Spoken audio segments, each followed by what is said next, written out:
Today is a great day to come to Brighton because it's the day of Buddha's birth.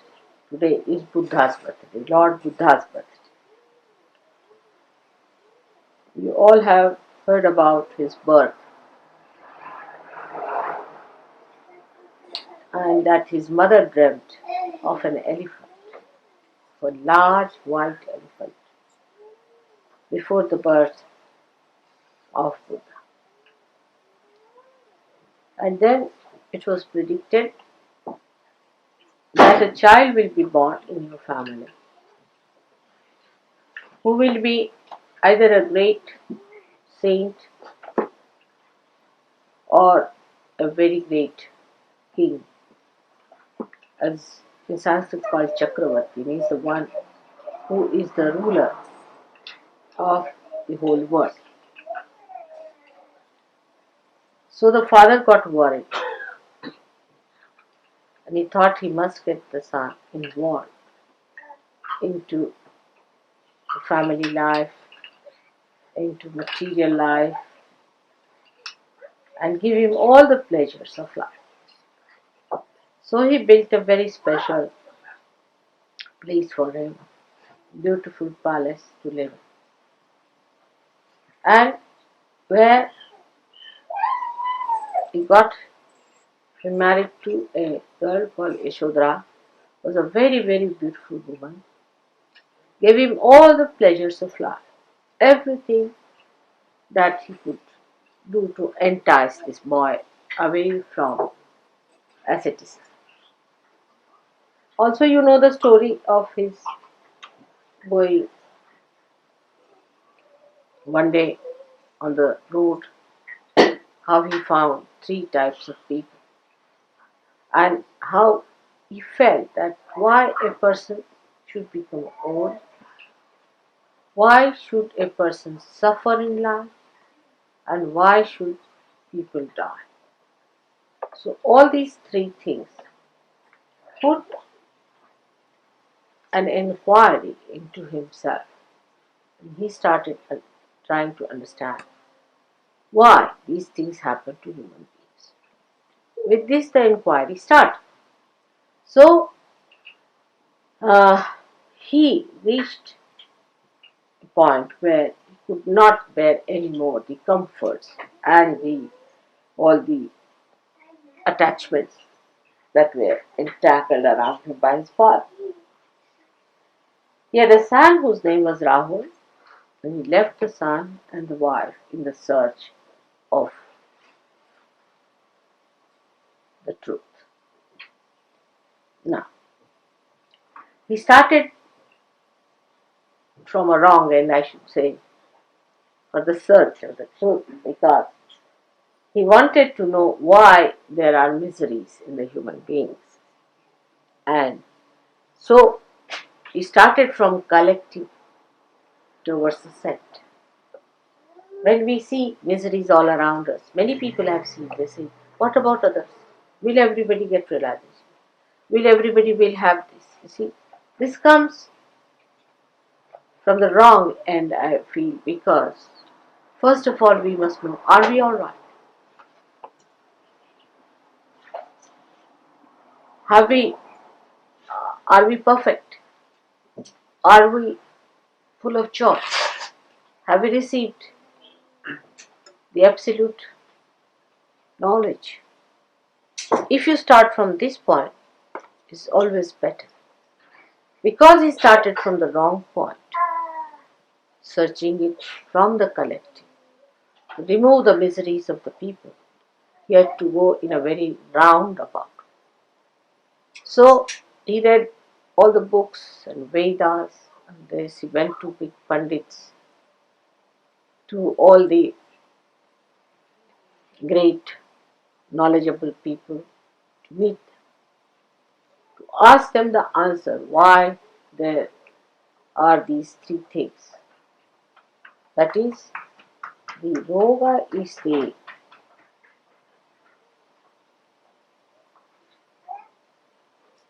health or miserable physical body then the death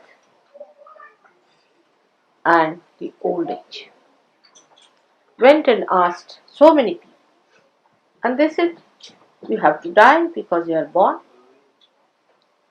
And then they said that you have to become old because you are born like that. And you have to suffer because you commit sins. He was not satisfied with his answer. So he went on searching and searching and searching. Then he got tired, absolutely fed up. When he went to a place called Gaya, very near Patna it is. I have seen the place and the tree. And he sat under a banyan tree where he slept off because he got so tired of his sleep. And after the sleep he got up and suddenly he got his realization. And he thought the whole drama is over.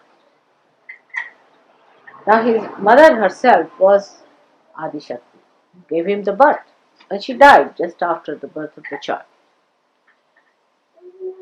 And he got this realization. Now at that time, when he got his realization, there was nobody to tell him what it is, that what it means. Realization is nobody to decode or talk about anything that was to be understood by him. But because of his tremendous seeking and such ardent desire that the Shuddha Ichha, the Kundalini itself, rose. But of course, the Adi Shakti blessed him and he got his realization under the banyan tree.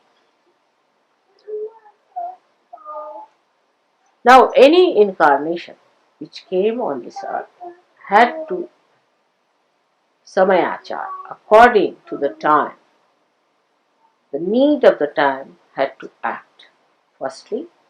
Secondly, the need of the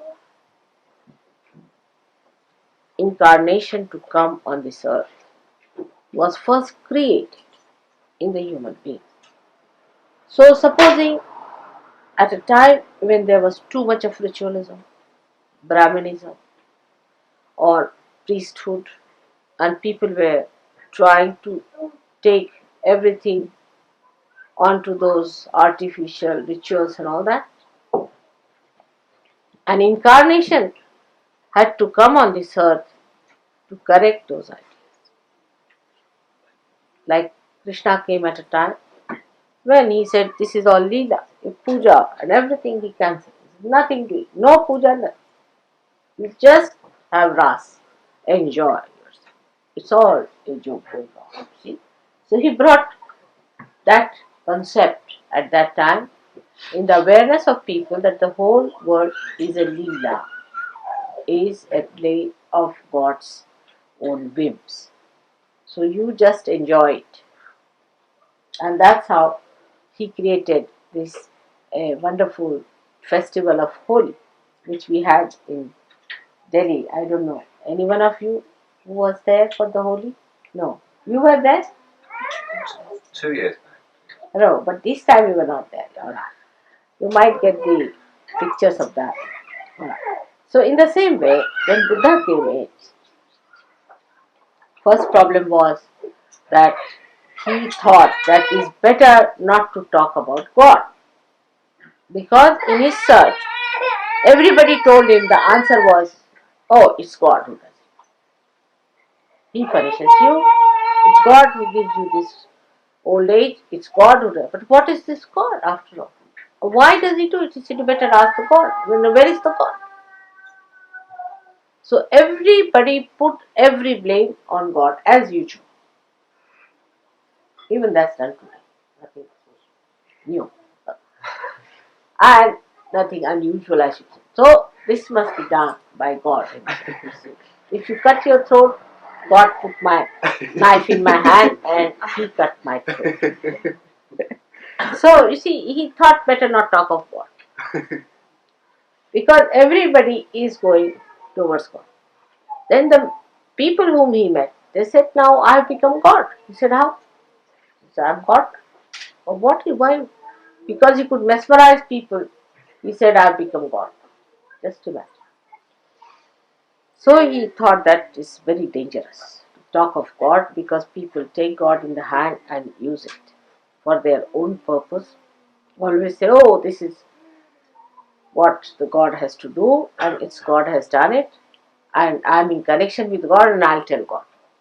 So he got a fright, and he said, it's better not talk about God, because that puts the attention of the people on ritualism, artificial things. They're building temples after temples and just doing all these horrible things which one should not do. Like if you go to the south, you'll find the in the temples they shave their heads of the leaves, shave it completely, and that they have to. This all cobbled along the sides of the walls of the temple, and the ladies who shave their head are just rolling along the sides. They have to do it sometimes 1008 times, rolling. Imagine. And the water is poured on them. God knows what is the ritual from where it has come. So the poor women go on rolling, rolling, rolling like that. And somebody is pouring water on them all the time, buckets after buckets. The husband and the brother and all, they bring one after another. You see, one is finished, then another one. Poor ladies rolling like that on that muddy, sort of a cobbled area. I mean, I was shocked when I saw this. I said, what's this? And then later on, you see, they became modern. So they started selling the hair, you see, abroad. So the whole thing became a big industry in Madras, you see. The hair was made into this bouffant and all that, you turn it, you see. And were sent to England and other places.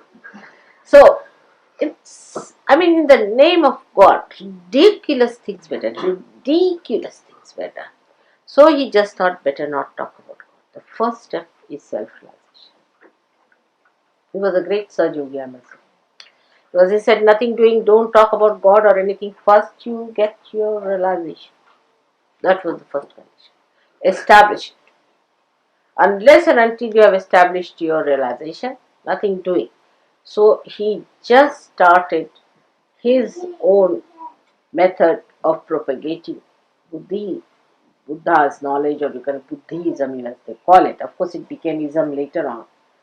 So all that he started with the idea that people should first become Buddha. Buddha means realize. Buddha is to know. So Buddha means the person who has known, means the one who is a realizer. So what he says, Buddham Sharanam Gacchami. I surrender. Sharanam is I surrender to the Buddhas, means to all the Sahajogis.